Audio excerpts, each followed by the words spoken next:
Alright guys, Kenwood MDV 333U. DVD, CD, iPod, ada soket belakang, USB, SD card depan ni. Okay, AUX depan, ada AV in belakang. Okay, FM dia FM biasa Japan guys. Okay, sampai 9 lebih macam tu lah. Okay. Kita layan. Sekarang kita buka DVD. CD ada jalan. Okay, tengok setting audio dia.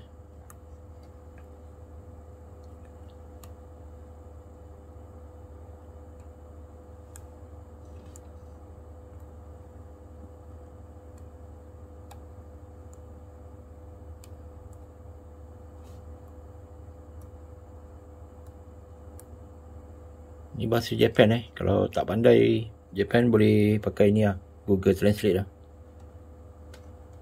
Boleh setting banyak ni. Time element semua boleh setting. Okay guys, tahun 2011.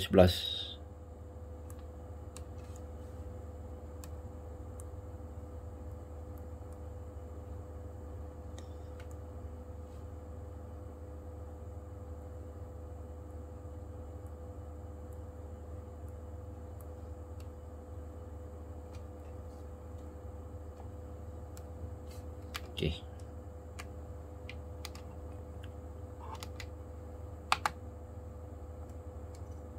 Baik, kita tengok bahagian belakang dia. Okay, skrin dia okay Ini saya bagi sekali dengan ni lah. Tapi ni korang kena buka kena pakai dia special key Special Allen key ni. Kalau tak nak pakai, buka sekali bagi dengan dia punya ni. Okay, bahagian belakang dia. Okay, ni wire dia. Wire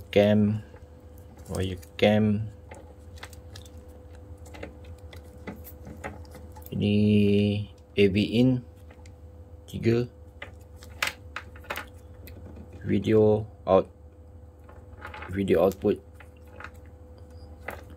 Reverse camera. So ni untuk front, nak pakai amplifier ke, di depan, di belakang. Okay, ni wire antenna. iPod video. So wire dia bagi satu set terus sekali lah dengan ni. Ni tak tahu plug and play untuk soket apa ni. Bagi sekali lah. Kalau tak nak pakai, buka ni lah. Ni wire original dia Wire original. Okay, ni USB. Wire USB.